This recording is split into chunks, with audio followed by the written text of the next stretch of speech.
عن أنس بن مسعود قال قال رسول الله صلى الله عليه وسلم يؤتى جهنم يومئذ لها 70,000 زمام مع كل زمام 70,000 ملاك تجرونها।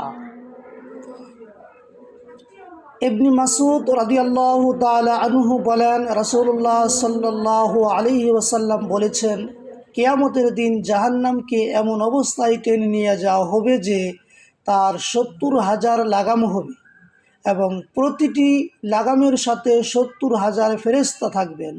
তারা জাহান্নামকে টেনে হেঁচড়ে বিচারের মাঠে উপস্থিত করবেন। মুসলিম মিশকাত 5422 নম্বর হাদিস। জাহান্নামের যে সর্বনিম্ন স্তরের শাস্তি, আনিন নুবান ইবনে বাশির قال قال رسول الله صلى الله عليه وسلم ইন্না আহওয়ানা আহলিন নারি আযাবান মান লাহু নালানে ওয়া শিরকানে মিন নারি ইগুলি মিনহুমা দিমাগুহু কামা ইগুলির মিরজালু মায়ুরা আন্না আহাদা আশাদ্দু মিনহু আযাবান ওয়া ইন্নাহুল আহওয়ালুহুম আযাবা।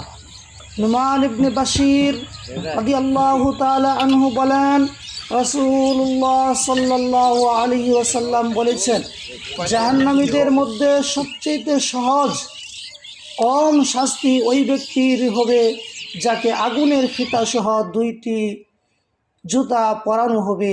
এতে তার মাথার মগজ এমনভাবে ফুটতে থাকবে যেমন জ্বলন্ত চুলার উপর তামার পাত্র ফুটতে থাকে। সে মনে করবে তার চেয়ে কঠিন শাস্তি আর কেউ ভোগ করছে না, অথচ সেই হবে সহজতর শাস্তিপ্রাপ্ত ব্যক্তি। মুত্তাফাকুন আলাই, মিশকাত 5423 নম্বর। 2টি আগুনের জুতার ফিতার কারণে যদি মানুষের এই অবস্থা হয়, তাহলে যে ব্যক্তি সর্বদা আগুনের মধ্যে থাকবে তার অবস্থা কি হতে পারে।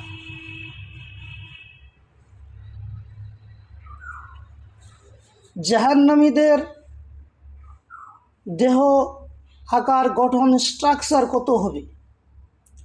আন আবি হুরাইরাতা রাদিয়াল্লাহু তাআলা আন قال قال رسول الله صلى الله عليه وسلم ما بين منكبي بالكافر في النار مسيرة 3 أيام للرقاب مسرع وفي رواية سرس الكافر مثل العهود وغلظ جلده مسيرة 3